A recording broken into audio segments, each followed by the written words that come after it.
Vous connaissez sûrement Hong Kong pour son centre d'affaires international. Mais connaissez-vous aussi ses galeries d'art contemporain, les dizaines de langues qui chantent dans ses rues, ses temples isolés dans la jungle ou encore ses brioches ananas à déguster ou goûter? 4 Français installés là-bas vous invitent à découvrir le territoire à travers leur quotidien. Vous écoutez Hong Kong Series, le podcast qui vous transporte à Hong Kong. Première escale. Je m'appelle Jonathan Lee, je suis français, je bosse en stratégie dans le luxe et j'habite à Hong Kong depuis 2017. Après avoir vécu à Londres dans un milieu anglo-saxon, ensuite à Pékin dans un milieu plutôt chinois, et arrivé à Hong Kong où il y a énormément de Français et en même temps un héritage anglais très fort. C'est ce qui m'a plu immédiatement en 2017 lorsque je suis venu. Un melting pot savoureux qui a séduit le jeune Français, mais vous verrez, c'est une autre région de France qui s'invite inconsciemment dans vos imaginaires lorsque vous débarquez dans cette jungle urbaine cernée par les eaux. La mer, vraiment de partout, on sent l'iode. Ça sent vraiment la mer. Enfin, la mer est vraiment omniprésente. Partout qu'on aille, il y a cette odeur marine, quoi. C'est comme la Bretagne, mais plus chaud. Plus chaud, plus vivant et dynamique, car Jonathan vit dans un quartier qui ne dort jamais. J'habite à Causeway Bay, qui est au cœur de la ville. C'est énormément de néons et de boutiques allumées 24 heures sur 24 et 7 jours sur 7. Donc c'est relativement lumineux. On va dire que même la nuit, on dirait qu'il fait jour. C'est un peu comme Times Square à New York, en version asiatique. C'est extrêmement vivant. J'habite près d'un passage piéton qui ressemble à celui de Shibuya, à Tokyo. Donc toutes les minutes, il y a plus d'une centaine de personnes qui traversent ce passage piéton dans tous les sens.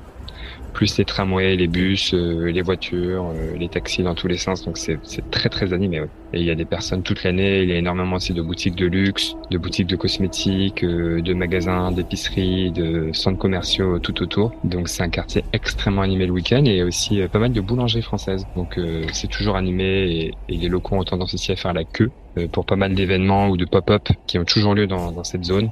Donc c'est un quartier animé week-end comme semaine. Hong Kong, c'est une destination où l'on entend toutes les langues, là où les cultures du monde entier convergent. Un foisonnement qui suffit à dépayser et à enrichir chaque passant qui foule ses trottoirs.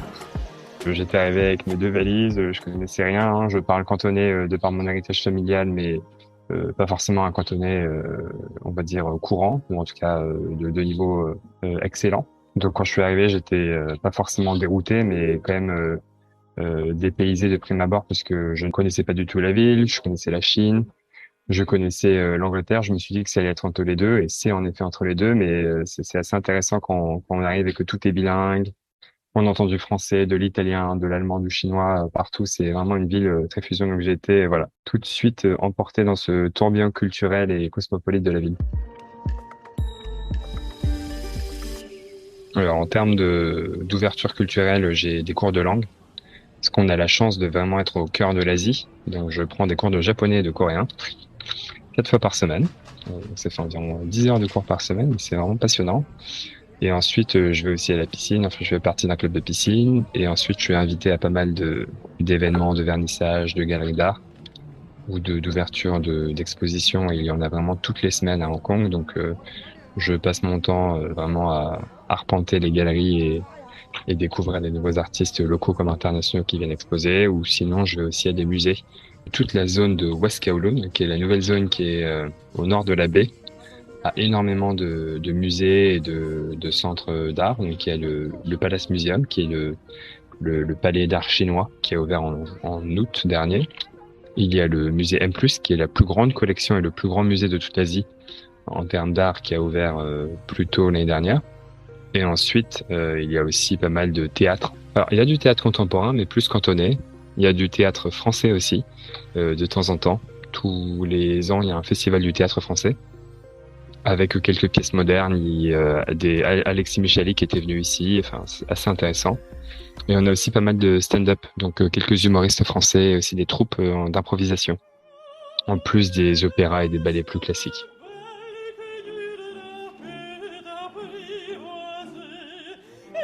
La dernière fois, j'étais allé voir l'opéra Carmen et en fait, c'était Carmen mais à Hong Kong, donc revisité de manière contemporaine avec des bambous, des échafaudages, des néons dans tous les sens, donc un décor totalement moderne. Et juste 2 mois auparavant, j'avais vu une version plus classique de Carmen en Espagne. Donc c'est assez intéressant parce qu'il y a souvent des expositions qui ont lieu à quelques mois de différence, mais avec le même sujet ou le même thème, mais avec une vision totalement différente.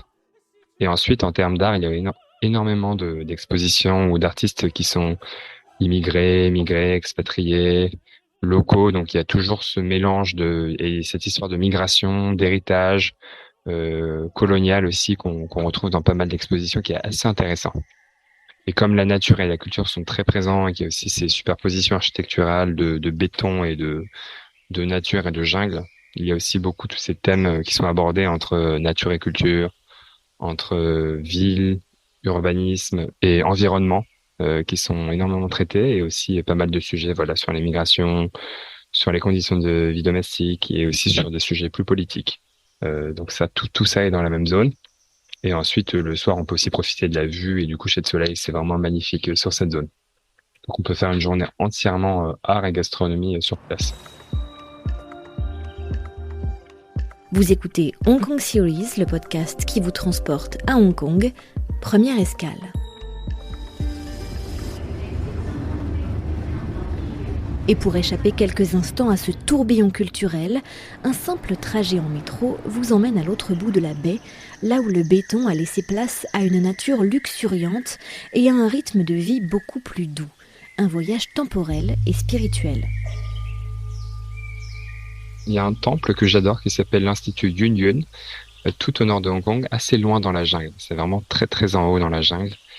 Et il y a un petit restaurant de dim sum, c'est des espèces de bouchées vapeur qui sont faites main sur place dans un lieu qui paye vraiment pas de mine, hein, ça fait vraiment boui-boui.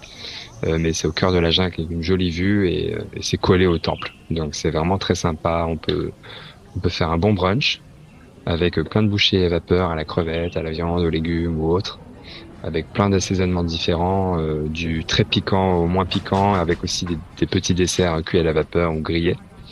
Et ensuite aller au temple. Et c'est vraiment un endroit, c'est peut-être un des seuls au monde qui a ces paysages de montagne et de mer superposés comme ça. Enfin, on pourrait penser à d'autres zones dans le monde, mais qui a aussi cette richesse culturelle, cette richesse en termes d'opportunités de carrière professionnelle. Tout y est combiné, quoi. Et on a vraiment aussi une saisonnalité. On n'est pas non plus trop bas dans les tropiques pour avoir une temporalité entièrement identique toute l'année. On a vraiment une alternance de saisons, donc c'est aussi très agréable de tout voir. Et en fait, on va dire octobre, novembre, décembre, juste après la saison des typhons et avant l'hiver de Hong Kong à 10 degrés, c'est la meilleure période. Il fait à peu près 20 à 25, 30 degrés sur toute cette période. Grand ciel bleu, et c'est vraiment juste après la saison humide de juin à septembre où il fait 35 et 40 degrés avec 90% d'humidité. Là, on est dans une période parfaite qui ressemble un peu à l'été européen en Méditerranée, sec, un peu chaud et très agréable pour sortir. Des grands ciels bleus, la plage, l'eau est encore chaude jusqu'à décembre, donc c'est parfait. Et même à Noël, on peut faire des barbecues. Autre saveur à se mettre sous la dent lors de votre visite, 2 coups de cœur dont Jonathan ne se lasse pas à déguster toute l'année. Le riz au porc à la quai, hein, un grand classique avec quelques légumes comme les pak choy en barquette et le porc croustillant, vraiment très classique de Hong Kong. Ou le pain ananas, qui est une espèce de brioche avec une sorte de sucrine au-dessus, un peu comme nos choux. Et c'est très sympa. Pour les oiseaux de nuit, Hong Kong réserve aussi de belles surprises. Et loin d'être monotone, l'ambiance de ces rues change au fil des saisons et des folklores du monde entier. Pour sortir plus dans des cadres type bar, toute la zone de TST, les grands hôtels et les palaces qu'il y a au centre-ville, et sinon vers LKF ou vers Wan Chai ou Peel Street. Il y a énormément de bars aussi très sympas. Enfin, il y a toute une sélection vraiment du bar étudiant jusqu'au grand hôtel palace avec des Michelin 3 étoiles. Il y a toute une panoplie et un portefeuille de choses que l'on peut faire au centre-ville qui sont vraiment très agréables. Je me rappelle que quand j'étais à Pékin, j'étais assez triste aux alentours des périodes de Noël, parce que Noël était inexistant.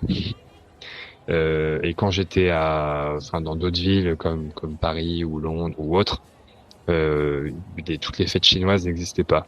Mais comme ici, il y a les deux, du coup, tous les mois, il y a des fêtes. Donc, vraiment, à Noël, c'est ultra festif. Un mois après, il y a le Nouvel An chinois. Ensuite, il y a la galette des rois qui est partout à Hong Kong en même temps, début janvier. Et puis ensuite, il y a la Chandeleur, donc il y a des crêpes partout. Ensuite, il y a Pâques qui est très fêté. Et puis ensuite, il y a plein d'autres fêtes chinoises. La fête des bateaux dragons où ils font des courses en bateau en bois. Ensuite, en mai, juin, c'est la grande saison artistique avec les ventes aux enchères, Art Basel et toutes les galeries internationales qui viennent. Et ensuite, septembre, octobre, il y a encore plein d'autres fêtes. Et Halloween aussi ici est très fêté, étonnamment. Alors qu'en France, pour moi, c'était inexistant. Et même en Angleterre, je ne le fêtais pas vraiment. Mais ici, vraiment, tout le monde est habillé. Et ensuite, novembre, décembre, là, tout devient en mode Noël. Donc, c'est assez incroyable. C'est vraiment culturellement très cosmopolite. Et ils fêtent tout. Tout. Même Diwali.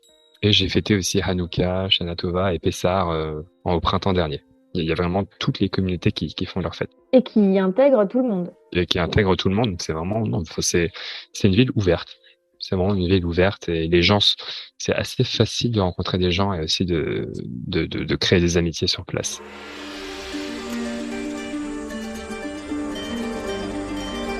Merci à Jonathan Lee d'avoir partagé son expérience avec nous.